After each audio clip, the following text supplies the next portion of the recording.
One thing the Dems are getting very good at doing is switching just the line-up of who speaks where and when, depending on House hearings. Now, obviously, different members of the parties have different representatives depending on the subject. But Jasmine Crockett, the reason I say this, is somebody who is completely underestimated, especially by the likes of Marjorie Taylor Greene. We'll take both of their contributions to today's hearing, which was on the subject of the border, Cromer and Jim Jordan, trying to find a subject you would expect them to have some level of competence about, and no, totally incompetent, and Marjorie Taylor Greene is just a buffoon. There's a word that works, buffoon. And to enter into the record, research from Immigration Forum confirming that evidence that indicates that illicit fentanyl is primarily brought to the United States by American citizens and usually through legal ports of entry. Without objection, so ordered. Thank you. I grew up in Southwest Detroit, and if you look at Southwest, it's the most vibrant economy-wise, but cultural. It's diverse, 20 different ethnicities. And many of my neighbors have been mixed up with the, or just been really directly impacted by the broken immigration system. And it's something we're not talking enough about. We always focus so much on the border, but let's talk about so-called, quote, legal immigration in our country. Mr. Beard, are you familiar with the Visa Bulletin? Yes. This is where our families go to that are United States citizens or green card holders, where they say, oh, I'm going to go ahead and apply for my US, for my sister, my brother in Mexico or other countries. Do you know what the average wait time for them to get adjustment of status? Not approval, because they'll get approved, you know, sometimes within a year or so, but this is adjustment of status where they actually get access to a green card to actually come into the United States. Do you know how long? Well, for siblings, it's going to be over 2 decades. Yeah, that's just in Mexico. So I know, for instance, my mother, when she applied, it was about 12 years for her sibling. And I remember also working as an immigration attorney by trade, working on cases where even when that time came, it was 2 years or so after before they could even get an appointment at the consulate to adjust their status. Do you know how long it is to get U.S. citizens with children that are over 21 years old? Again, it's over a decade. Yeah. I think it's really important to talk about this because there is a process and there are laws and they're trying to follow the laws, and it's literally decades before they can actually unite with their families. And I don't think people talk about that. Mr. Beard, the other thing that they don't talk about, in Southwest Detroit, do you know how many U.S. citizens I have that are married to undocumented spouses? I'm sure it's thousands. They can't adjust their status here in the United States because of criminalization. They have a pathway. They have a pathway to go through the legal process, and they're not able to adjust their status, even though they have children, they're paying their taxes, they're participating. They're my neighbors. For 2 decades, they've been my neighbors and have no pathway to citizenship. Can you talk about the fact that we are so focused on all these other rhetoric and just kind of messaging and so politics? Because I'll be honest, I'm going to tell the truth. I think both Democrats and Republicans have failed our immigrant neighbors in our country. It's not just one or this. We have. It's been overwhelming for me to be here the last 5 years and watch us using the same rhetoric. I mean, I kid you not, I hear this thing of like prisons first, humanity later, but I see it from everyone, you know, that is trying to say they're going to be tough on immigration. I can tell you tough on the border from the forever impeached president, from President Obama, Bush, Clinton, and so on. It hasn't worked. It hasn't united families. It leaves them in this limbo of 10, 20 years, and some even more than that. And the fact that we have thousands of U.S. citizens literally in my community that can't get their spouses access to a legal pathway because we've literally layered on all this bureaucracy and there is no pathway. And that's why I think it's really important for all those advocates, everyone that continues to come to our offices, when they're talking about fix the immigration system, this is what they're talking about. They're talking about this. Can you talk a little bit about the importance of talking about these processing times, talking about the fact that we're not actually really investing in so-called legal immigration process in our country? Yeah, so you mentioned that, you know, it's 2 decades for a sibling, it's over a decade now, but those are just the ones who applied a decade ago. For the people who are applying right now, it's effectively indefinite because there's been so many people who've applied over the last 2 decades that at this point, these legal immigration pathways effectively do not exist. For Mexico, basically, you cannot apply for that family-based immigration system at all. Your sponsor will certainly be dead before you can immigrate. So at this point... Yeah, but all my colleagues can just go to this visa bulletin. Right now, do you know what they're working on for unmarried sons and daughters of U.S. citizens? They're working on 2015 applications that have been approved, but they can't adjust their status. I think it's important because there are people that are trying to do the right thing, and we're failing them because we don't have a process that meets the needs of our country. With that, Mr. Chair, I yield. Thank you. I'll now recognize myself for 5 minutes. Thank you all for being here today, first of all, to address the worst border crisis our nation has ever seen. The chaos we continue to see at the border didn't just materialize out of thin air. It's fueled by 3 years of misguided policies from this administration and the refusal to enforce the laws we have in place. The numbers speak for themselves. Over 8 million illegal crossings, thousands of pounds of fentanyl pouring into our communities, and hundreds of individuals on the terrorist watch list apprehended, trying to take advantage of this administration's failure to act. Mexican cartels and Chinese fentanyl manufacturers are making billions in profits, while Americans are losing family, friends, and loved ones in record numbers to the fentanyl epidemic. My home state of Kansas has seen a 73% increase in fentanyl overdoses, the highest in America. It's hard to find a community in my district that hasn't been impacted by fentanyl, and when I talk to local law enforcement, it's clear that the epidemic is getting worse every day. It's past time to restore the rule of law, secure our borders, and implement solutions to crack down on fentanyl traffickers. That's why I supported H.R. 2, common sense legislation passed by House Republicans to restart construction of the wall, provide more resources to our Border Patrol agents, and end failed Democrat policies that continue to incentivize mass migration. The truth is that a country without borders is not a country at all. President Biden and Secretary Mayorkas turn a blind eye to the invasion at the southern border and have failed to protect American families and communities. We have no choice but to find new leadership at the Department of Homeland Security. I want to thank the witnesses again for being here today and look forward to our discussion. Mr. Homan, appreciate you being here and appreciate all the work that you've done. In your testimony, you stated that more Americans are dying from fentanyl poisoning than ever, over 112,000, as the drug is pushed across our southern border. From your experience, what inadequacies do you see in the current administration's approach to addressing the rise in fentanyl? If you could focus on fentanyl specifically. Well, more fentanyl is getting into the country because the Border Patrol is overwhelmed. We got record numbers, as you said, 8 million encounters across the southwest border. I have been to the southern border a dozen times. On average, over 70% of agents are pulled off the line to process this humanitarian issue. I've seen sectors in the last few months where every single Border Patrol agent in that sector is pulled off the line, which leaves hundreds of miles of border open. The criminal cartels in Mexico, let me be clear, have operational control of our southern border. They decide what comes across, where it comes across, and who comes across, and what comes across. Because they'll create gaps. They'll send a big group of illegal aliens in one sector to take whatever few Border Patrol agents are left on patrol to seize to that event, because these people are in bad shape. We got a humanitarian issue we have to deal with. And they create gaps in the system. That's when they push the fentanyl and the trafficking of women and children and the gang members that don't want to turn themselves in. That's why we have 1.9 million known gotaways. And how would, I mentioned H.R. 2, how would the passage of H.R. 2 into law make a difference? Because it takes into account a lot of the Trump policies, which were proven effective. That's not my opinion. And we can talk about raw data. I mean, I've been hearing these numbers being thrown around. You can cherry pick the number as much as you want. If you're going to argue that the border is more secure under this president than under President Trump, it's a fallacy. It's not true. Will you quickly address the job that you think Secretary Mayorkas is doing? It's terrible. And let me say this. Secretary Mayorkas was a deputy secretary in 2014, 2015 under President Obama.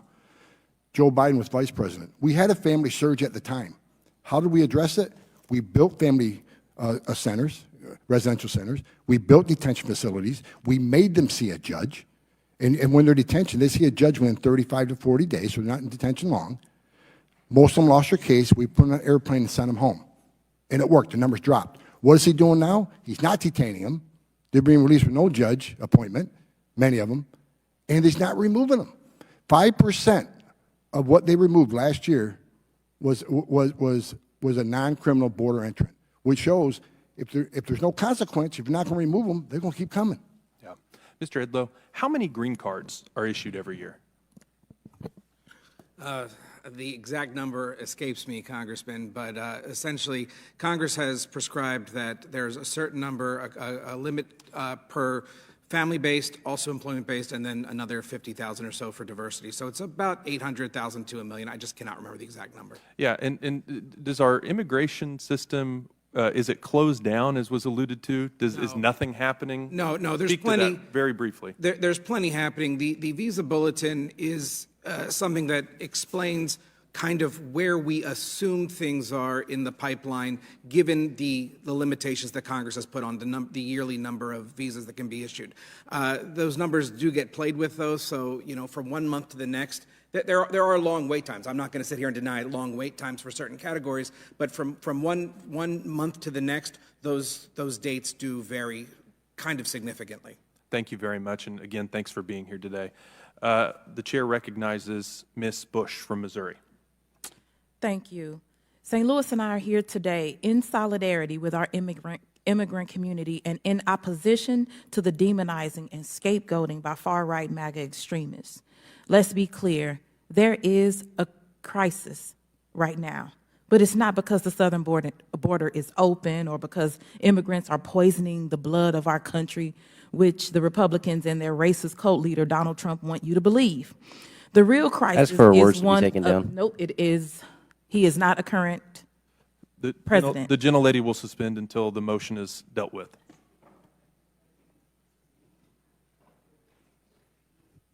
What were the offending words?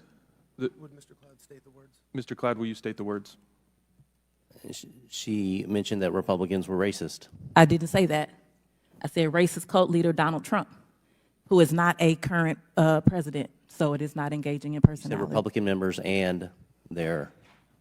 No, she's clarifying she's not referring to Republicans in general. She was referring to one individual who is not protected by the rules. Absolutely. The words say, which the Republicans and their racist cult leader, Donald Trump. Mr. Ranking Member, I don't think that you're the one to rule on this. I think the chair. Here, No, I was stating just the rule. Let's hold for just a moment.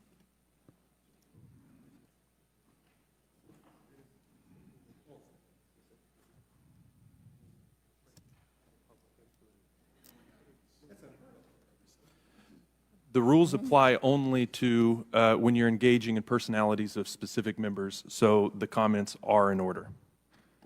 The gentlelady can continue. Thank you. And so I'll go back again, because I want that to be clear, that there is a crisis right now, but it is not because the southern border is open or because immigrants are poisoning the blood of our country, which the Republicans and their racist cult leader, Donald Trump, want you to believe. The real crisis is one of irregular migration. People around the world are fleeing from extraordinary levels of violence, persecution, and natural disasters. These catastrophes that force people from their homes have been fueled by long-standing U.S. government policies supported by presidents of both parties.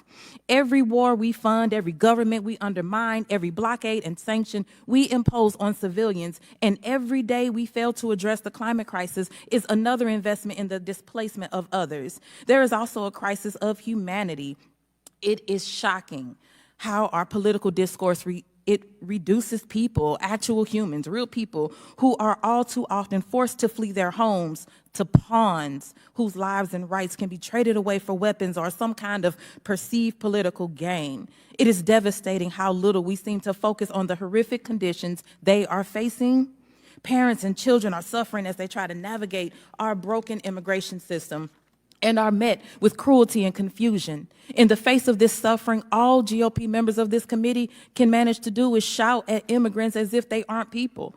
And then there is a crisis of logic. MAGA Republicans, but also some Democrats, want to pretend that a lack of enforcement is the problem, even though this administration has doubled the number of deportations between fiscal years 2022 and 2023, and even deported 18,000 families in that time frame. So unsurprisingly, this hasn't solved any of the underlying problems, but some folks seem to believe that if we double down on our failed policies of the past, somehow these problems will go away, but nothing could be further from the truth. The truth is that we will undermine our immigration system and make all the existing problems worse if we repeat the mistakes of the past.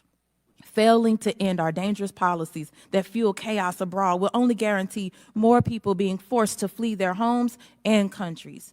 Right now, Congress and the administration are signaling they are willing to use immigrant communities as bargaining chips for more war and more weapons. However, raising the credible fear standard and imposing violent enforcement policies like mass family separation and summary deportation would destroy our asylum system for a generation, would violate our obligations under international law, and ensure more chaos in the immigration system.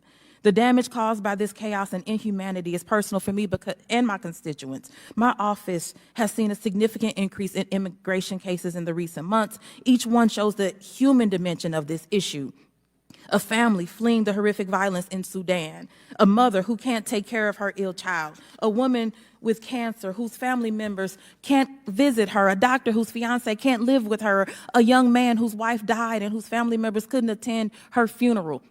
Endless wait times for family members fleeing violence and persecution in Haiti and Gaza and elsewhere. We are doing the best we can as an office to help our constituents in St. Louis and their families face these crushing obstacles, but ultimately Congress must act. Congress must legislate. We know what the solution is: building a just and humane immigration system and addressing the root causes of migration. That looks like expanding lawful pathways, using parole authority, increasing asylum case processing capacity, securing our authorization for folks who are already here, protecting our dreamers, ensuring that states and cities have the resources they need to process new arrivals, and ending support for war, blockade, sanctions, and other policies that disproportionately harm civilians.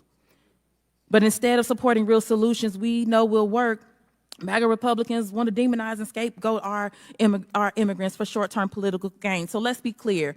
Giving in to the extreme demands of Donald Trump and MAGA Republicans is what will undermine our immigration system. Rejecting our obligations under the Refugee Convention will undermine our immigration system. Cruelty will undermine our immigration system and our own humanity. The real crisis is failing to act and substituting cruelty as a meaningful policy solution. We must not surrender to this failed policy approach. We must stand with the people, all of humanity, and with a fair and humane approach to immigration and foreign policy. That is what St. Louis and I will continue to push for. Thank you, and I yield back. Thank you. The chair recognizes Mr. Fallon from Texas for 5 minutes. Thank you, Mr. Chairman. Let's talk about facts and reality and less about, let's say, word vomit and drivel. Here's a quote. "Border is no less secure than before Biden took office." Who said that? Alejandro Mayorkas, the Homeland Security Secretary, said that under oath in front of this Congress. So let's look at some indisputable data. In the first 34 months of the Trump administration, there were 1.6 million illegal encounters. Same time frame, Biden administration, 8 million. No less secure than before Biden took office. That's interesting. In our history, we had two outlier months, 25 years ago, nearly, where we had 200,000 illegal border crossings in a month. Hadn't happened in almost a quarter century. It has happened 20 times under Joe Biden's watch. We had, in the last 2 years of the Trump administration, I believe it was 6 folks that were on the terrorist watch list. In the last 2 years, 6 total. Last year, 169. The number of Russian nationals crossing our southern border has exploded. Same with Chinese nationals. Look at the MO of what the Russians did in Ukraine. They put folks into Ukraine, and then some of them were saboteurs. It doesn't need to be a large percentage. Chinese nationals a few years ago, prior to Joe Biden, there were 323 Chinese nationals across the southern border. Last year was 24,000. If they happen to invade Taiwan, what if just 1% of those folks are saboteurs? Opioid deaths have doubled. Mexican drug cartel profits are at record highs. And last month was the worst month of illegal encounters, cracked 300,000. Interesting to note that in FY 2017, for the entire year, it was just north of 300,000. Let's talk about the migrants themselves. Estimates are that 30% of the women that cross all the way through southern Mexico to our frontier are raped or sexually assaulted along the journey. Countless numbers of migrants are shaken down by the cartels, and hundreds die. Any fair-minded person believe that the border is no less secure than under prior administrations? 300,000 last month. The largest city I represent is Plano, Texas, population 300,000. 39 states don't have a population of 9 million, and yet that's what we're nearing as far as illegal encounters go. We used to have wait in Mexico, and now we have mass parole. We used to have build walls. Now we have open gates. We used to have criminal deportations. Now we have American vacations, paid for by the American taxpayer, laundered through the NGOs. We used to have Americans. We used to put American security first, and now we see record cartel profits. We are a debtor nation, $34 trillion in the hole. And the liberal fallacy and fantasy that somehow this is a net financial positive for this country is just that. It's patently absurd. It's about a $155 billion loss when you factor in we're educating foreign nationals, the medical care that's required, and the unfortunate criminal element. Again, it doesn't need to be a large percentage that largely prey on their own people. The border is de facto open. It's unchecked. It's unguarded. I was in the Del Rio sector just a few weeks ago. There's supposed to be 180 agents on the line at any given time. There were 0 for days because the cartels use surge tactics where they tell these 3,000 or 4,000 migrants, cross right here. And then there's scores of miles, hundreds of miles of border that's completely unguarded. And it's a lot easier to smuggle your illegal narcotics when there's nobody stopping you.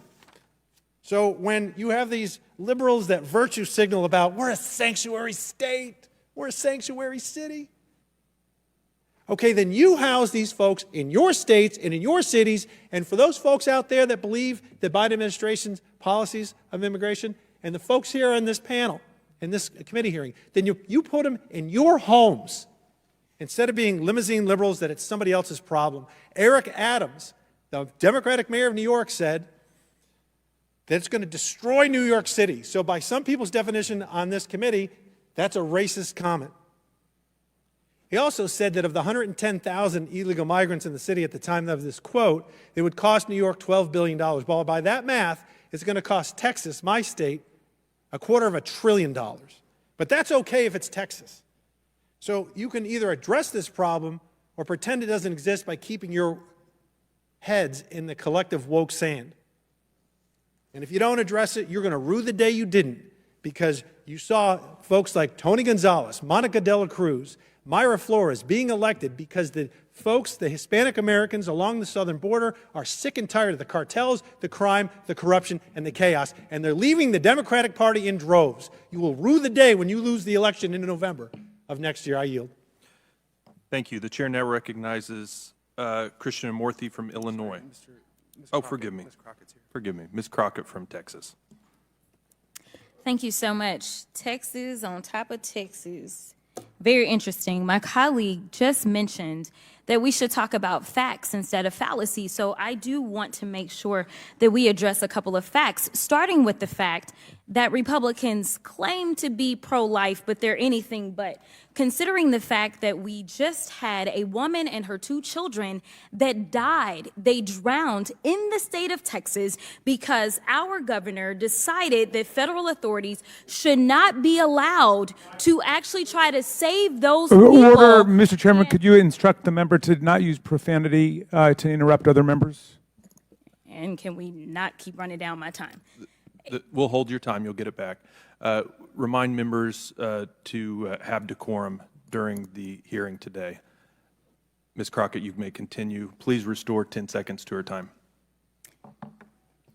The fact is, these people died at our border in Texas on Friday. We are here today having a hearing, and the pro-life party does not want to talk about the fact that there was basically state-issued or sanctioned death at the Texas border. There can be nothing more inhumane than the fact that we have not even decided that we were going to discuss this on the pro-life side. But you know what? I do want to talk about some other facts that we have. Republicans can't do the basic job that we are supposed to do. You see, in 2 days, we are scheduled to shut down. They can't figure out how to do a budget because we're 6 months behind, but somehow they are going to solve this complex issue of immigration. I seriously doubt it. And to quote a great known as Riri, also known as Rihanna, how about we give a round of applause, a standing ovation, because we have absolutely had nothing more than performative politics. In fact, my Texas colleague just finished his comments by specifically talking about the election in November and who's going to win it. We are not here to campaign. We are supposed to be here to legislate, but we have done everything except for legislate. So let's go through a few more facts. Democrats have introduced legitimate, sensible legislation to address what we're seeing. My colleagues on the other side of the aisle want to grandstand for political purposes rather than work with Democrats and fix an immigration system that has been broken for decades. Republicans continue to vilify people, including mothers and their children. And as I just said, we just lost a mother and her children. We also know that the gentle lady from Florida, who happens to be the only member to give birth this session, specifically admitted that she actually wants a child separation policy. I can't think of something more ironic than that particular member specifically advocating for child separation policies. Republicans are yelling that states don't have the tools to help with migrants, but rather than work with Democrats, Republicans are targeting communities of color in Democratic cities like Chicago, New York, and Philadelphia. And while they say that it's about Democrat-run cities, I do want to point out another similarity that they have. These are cities that are run by African Americans. So while I know that they love to pretend as if there are no racial undertones, it is just striking to me that we specifically are going after African American run cities.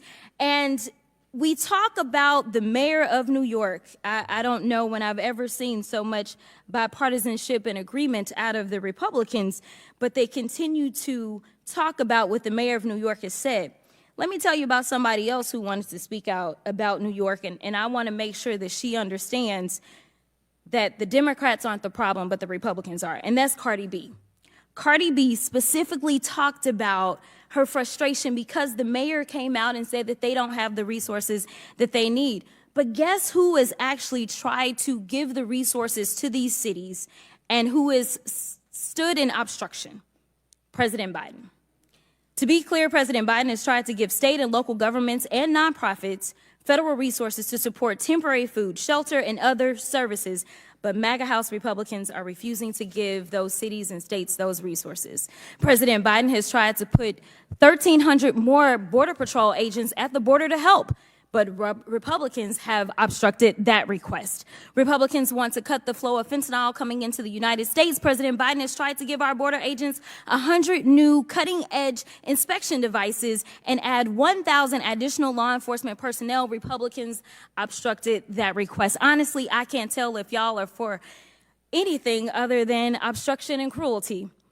Just take a look at my governor last week. He said, and I quote, "The only thing we're not doing is we're not shooting people who come across the border because, of course, the Biden administration would charge us with murder." I know Governor Abbott doesn't understand the law, but let me say this, that absolutely would be murder. And with that, I'll yield. Gentlelady yields back. Mr. Chairman, I'd like unanimous consent to submit this article. The Biden administration admits migrant drownings occurred before Border Patrol alerted Texas officials. Without objection, so ordered. Chair recognizes the gentlelady from Georgia, Ms. Green. Thank you, Mr. Chairman. I serve on the Homeland Security Committee, and we have been working very hard on an investigation into Secretary Mayorkas and his failures and willfulness to break our United States federal laws in regards to the border. Just a few months ago, two of my own constituents, Jose and Isabel Lerma, were killed in a human smuggling pursuit. A 17-year-old illegal alien, likely working for the cartels, drove illegal aliens across the border, hit them head on. This lovely American couple from my district was killed on their way to visit family. We have Americans dying every single day, and all I hear from Democrats every time we talk about the border is they're worried about migrant rights. They claim they're concerned about children and women, and then they claim, in spite of all the evidence, in spite of the fact that over 10 million illegal aliens have crossed our border, in spite of the fact 1.9 million people, illegal aliens, are in our country, gotaways. We don't know who they are. We don't know where they are. We don't know what they're doing. And in spite of the fact that over 300 Americans are dying every single day from fentanyl overdose, the numbers don't lie, but the Democrats do. Now, this is interesting to me. Sitting in here earlier, I was listening to the discussion on jobs, and that the whole reason claimed by my colleagues on the other side of the aisle is that they want to bring in as many illegal aliens as possible, give them amnesty so they can fill jobs in America. And then they talked about that we have a population growth problem in the United States. They were talking about the real issue of it being the lowest population growth and why this is a problem. Well, I think we can all say that if maybe, perhaps, 63 million people weren't murdered in the womb, we wouldn't have a population growth problem, would we? That's not women's reproductive rights. That's called abortion. It's called murder. And that's led to, yeah, a population growth in America. But Democrats claim that we've got to replace Americans with illegal aliens to fill jobs. That's their solution. That's their solution. And take away jobs from Americans. That's their solution. The Biden administration is guilty of the largest human trafficking operation in history. This is human trafficking. I just traveled in airports across the country just the past few days. You know what I saw in our airports? Migrants, illegal aliens, all over in the airports. You know who's paying for them to travel? United States taxpayers paying for them to travel. We're so sick of this. Everybody's sick of it. Oh, but children in cages, is that what we want to talk about? Crying over children in cages. But yet the Biden administration has lost, Mr. Homan, how many children have they lost? Nearly 100,000. Nearly 100,000. But they have accused you and former President Trump and the previous administration of all kinds of horrific things. How do you feel about that? It's ridiculous. Look, I testified earlier, illegal immigration was down 83% towards the end of the Trump administration because all the policies we put in place. When 83% less people coming, how many women aren't being raped? How many children aren't dying on the border? How many Americans aren't dying from fentanyl overdose because the border